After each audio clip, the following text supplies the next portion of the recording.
Now, it's Friday night football this week as we travel to Brighton. I mean, at least I won't ruin our Saturday afternoon. Steve, Brighton have beaten Bournemouth and Man City. I mean, everyone's beaten Man City recently, but they had a good win against Bournemouth as well. So it's not going to be easy again, this one. No, Brighton have done it again, haven't they? They've seemingly lost a couple of top players, a manager that was doing mostly good things for them, although it kind of went a little bit sour with De Zerbi at the back end of last season. And they've appointed somebody nobody has ever heard of, and they've come up smelling of roses. And it's genuinely very, very impressive again. But I mean, as we've discussed many a time on this pod, and I'm sure other similar pods will have said the same, that clubs of their size and our size have a very well defined glass ceiling, and you kind of wonder when or if Brighton have kind of headbutted that yet. They've obviously spent an absolute fortune in the summer to back the new manager. Spent way beyond what, I mean, probably more than they've ever spent in total before. I would wager, possibly. But that's because of the sound business decisions that they've made in the years previous that have given themselves the PSR wiggle room. So yeah, credit where it's due to them, and I mean, I find it extraordinary that they're such a sort of revolving team, but they still play a very, very similar brand of football as they did sort of in the latter days under Graham Potter. The first year or so under him was still a little bit Chris Hughton-esque. But yeah, they're a sort of nice to watch team. And yet Danny Welbeck is still the focal point of their attack. It's extraordinary. And I mean, his record, I mean, this season and last is up there with the best. Certainly in terms of English centre forwards, that's for sure. I mean, I'm sure from an England selection perspective, we've probably moved on from there. But I mean, if there was suddenly an injury crisis, then you wouldn't be. I don't think you'd be overly concerned if Danny Welbeck was the guy that was selected to play against sort of one of the middle ranking sides. I mean, anyone the lot we've just played in the Nations League. If you had Welbeck up front against Greece, you'd be like, yeah, fine. Our midfield would be good enough to service him. But yeah, they've started the season well again. As you say, excellent win at Bournemouth on Saturday. And Bournemouth obviously had been the side that everyone was talking about having bumped Arsenal and Man City in consecutive home games. So for Brighton to go down there and win what was relatively comfortably, I think, despite having 10 men for half the game was very impressive. But yeah, we just got to kind of go there and hope that again they're on a slight off day, take us a little bit lightly perhaps. And I think it's natural to kind of take the newly promoted teams a little bit lightly and not necessarily be all guns blazing, especially when you're kind of heading into this period of lots of games, loads of midweek rounds, that sort of thing. It's possible they might even rotate a few players, and all of a sudden that then gives you a little bit of an opportunity. Okay, it's two or three players that haven't been playing regularly. So, they're fresh, but also they haven't got the same sort of intuitive understanding with their teammates. So perhaps that's an opportunity to exploit. But we'll see. Alfie, they won the Seaside Derby at the weekend, should we call it? Another derby Bournemouth are trying to insert themselves into. I did enjoy the replies to your tweet about that. Have you been surprised by Brighton this season? I mean, they go second, I think, if they win on Friday. When I checked the table earlier on, it's nuts. Yeah, I've been getting a lot of stick from Bournemouth fans, but unfortunately, I've got to give them credit. Bournemouth is the better beach than Brighton. They are right about that, but clearly the football team is not there. Am I surprised by Brighton? I mean, I think Steve sort of touched on it, but at this point, no. because, like, how can you be? They keep doing it, so you have to expect they will. And Steve said that no one ever heard of the manager before. Unfortunately, I wish that was true, but George, my colleague at the Daily Echo, is a de facto St. Pauli fan, and Fabian Hertzler obviously took them from Division 3 to the top division. So I've heard much more about him than I'd ever like to, and I never want to hear about him again, to be honest with you. He's been banging on about him. He said Saints should have got him if they ever had the chance, and they've missed out on that now, obviously. He's done an amazing job, and a lot of what they've done has been without their best player as well, because Steve mentioned the fact that Danny Welbeck is sort of the focal point up front, but he's been the focal point up front because João Pedro has missed a lot of games this season, but he's back now. I think he's scored a couple of goals in his last 2 appearances, and he'll be playing against Saints on Friday. And you do sort of wonder and worry about how it's going to go. They are a team that they are quite sort of principled and sort of philosophy driven, quite an attacking team, but they do leave space in behind. I know that a lot of teams sort of, when they play them, they think about the fact you can get in behind them, and maybe that does suit the likes of sort of Tyler Diblin and Matty Fernandez. As we've spoken about, there could be space to play. It won't be a low block like it was at Wolves, but they've just got so much quality there. They're so far ahead. Steve's absolutely bang on. They've been able to spend so much money this summer because the player sales that they've made for 3 or 4 years now, Caicedo for 100 million, McAllister for 100 million, and they just keep finding new players. I mean, I can go in this Brighton 11 now. If I look at their 11, I bet you there's 2 players I've never heard of who started last week, because they keep producing players. No one knows who they are, and they keep producing. I mean, who's Ayari? They've got a midfield player starting called Ayari. I've never heard of him, but he's unbelievable. So that's the sort of thing that Brighton do. They keep bringing players in, and they are the perfect example of how to run a medium-sized club right now, and they deserve a lot of credit.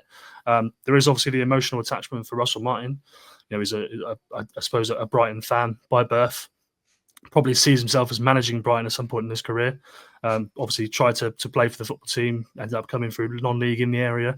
So he'll be keen to go back and he'll be keen to get a result, but I fear that it won't be up to him what happens on Friday.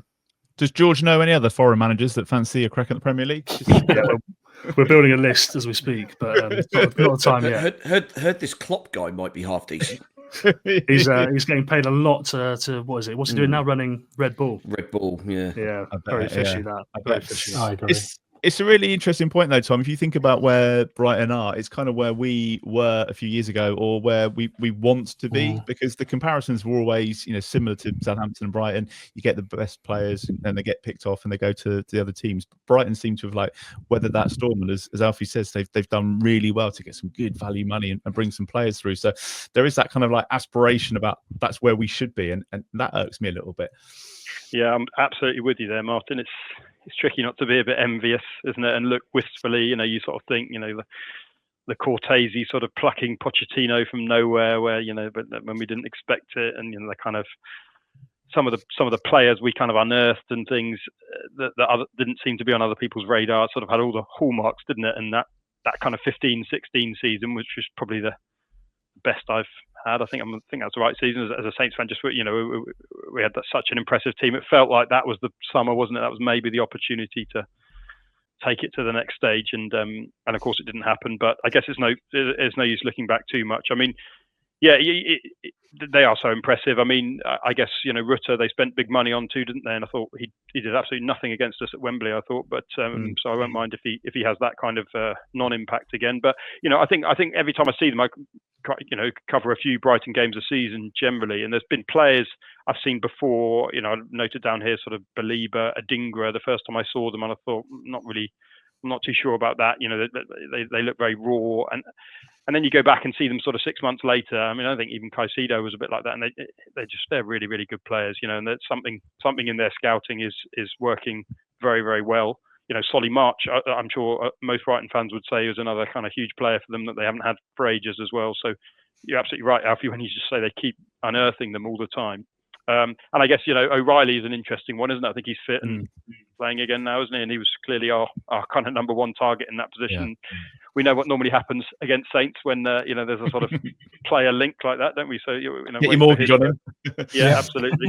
I mean, I saw them against Wolves, actually, this season. Brighton Wolves, it was 2-2, and Wolves scored both their goals in the last couple of minutes, if you that comeback was ridiculous.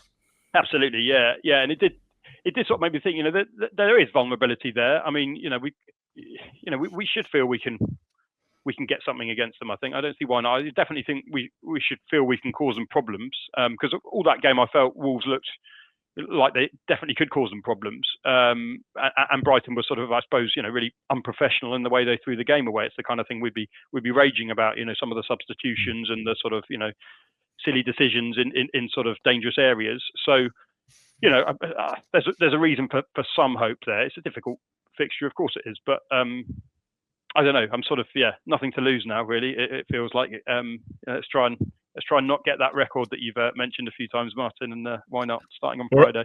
We're at the point of the season where there's nothing to lose, and we're not even into December, which is just wholly depressing. Paul, how do we, just to bring it back to Saints, how do we go about this one on Friday? What do you want to see from the team? Steve mentioned, picking horses for courses and maybe changing things up a little bit. Do you think the team that finished at the weekend have done enough to start on Friday? Well, the one thing about going fourth in this sort of going round of the other guys have already mentioned all the points I wish to make. In that dream of us winning 6-0 at Brighton. Who scored? Well, Fernandez, obviously, because he's my man. And Manning, I like him as well. But in all seriousness, I was going to say, I bet you Matt O'Reilly comes back to haunt us. You just know that's coming. But I think the point Alfie made earlier on, I struggle even now when I watch them on the TV occasionally. I don't know half their players are, but where do they keep coming from? Yeah. So, the points that have been sort of previously raised is a good one. I'm concerned again. I think that, again, there might be a bit more space, as Steve alluded to, because they're a better team. They'll give us a bit more space, and we might get one, we might get two, but will we not concede? Can you honestly, hand on heart, see us going there and not conceding? That's where I fear that it will fall down. We might play well, and we might come away with a 2-1, but I can't see us getting enough goals and scoring enough and conceding less to be able to do something about it. But you never know. There's going to be a game this season whereby we're going to completely upturn the odds and we'll take someone to the cleaners. And there'll be one game this year that will do it. And it would be lovely if it was on Friday, because I think we all know our Friday night history, don't we? And it's not one I like to repeat. I know we have one on a Friday, but I don't want to go back to what happened a few years ago. But anyway, what I was going to say, that ultimately, I think that, I think the same side. Sorry, Fraser, nothing against you personally, Manning, Aubrey, or somebody else, because clearly Bednarek's out for a while, and Jack Stevens is good. He's going to be there. Let's be honest, because he's Russell's favourite. So I think that we'll end up with the same team, and if we can give it a go and get a bit of space, you never know. But as I say, I just fear that we just won't score enough to keep it down. Put it this way, if we could suddenly shine a light and it's Saturday morning and someone said we got a 2-2 draw, I'd be delighted. Right, I'm going to ask you for your score prediction in just a moment, Paul. I'm getting confused whether I'm going to go for 2 or whether I'm going to put the 6-0 down. So I'll ask Steve first, and I'll come back to you. Okay. Steve, your score prediction for Friday night? Similar to yesterday. I think, as mentioned, there'll be space. So I think we've got the capability of scoring, and Brighton's defence has been up and down. It's been okay in patches. I think Lewis Dunk is there to be got at. He's very slow these days, very cumbersome, but he's been around for ages, so he's quite smart in terms of kind of negating his lack of pace these days. But yeah, if either Archer or Armstrong can kind of get on the shoulder of him and get in behind, then I think we can have a bit of joy that way. But then, it's all about keeping everybody focused for the full 90 plus minutes at the other end, and we've really struggled with that this season. I think ultimately Brighton are a better side than us, and they'll probably just about show it. 2-1. 2-1. Paul, I'll let you go next. Well, in my dream, it was obviously 6-0. I'm Marek Saganovsky hat trick. Yes, I am going to say I think we're finally going to do something. 2-2. Okay, we're finally going to do. I'm something. Probably wrong, completely wrong, point. and it'll be a disaster, and I'll regret it. But it's got to come right one of these days. All right, Alfie, do you want to go next? Yeah, I'm just checking, and Brighton have scored 2 or more goals in 9 of the last 11 games. Here we go. I think you've got to put 2 goals for Brighton at least, whatever you do. I will go for a 2-1 Brighton win. 2-1. All right, Tom. Anything other? Can we get a win on the road? I was thinking 2-2 as well. Actually, Paul, I quite like fancy us for a point. I mean, one of the many disappointing things about this season is, it could be a slightly different complexion. If you think about, I don't know, Sunday, Newcastle, Leicester as well, games we should have won. Other teams have managed to get a point. Ipswich got a point yesterday and that kind of thing. And actually, 3-4 more points does make a fair bit of a difference, both to the sort of, a possibility of moving up the table and also the feeling. So, yeah, I was thinking 1-1 or 3-3 now. Okay, why not 3-3 Friday night cracker?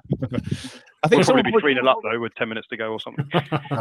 Someone did point out this week we've already lost 5 more matches in Ipswich and we've only played 12 games. That was unbelievable, isn't it? Highlighted that yesterday, which just kind of sums it all up for me, really.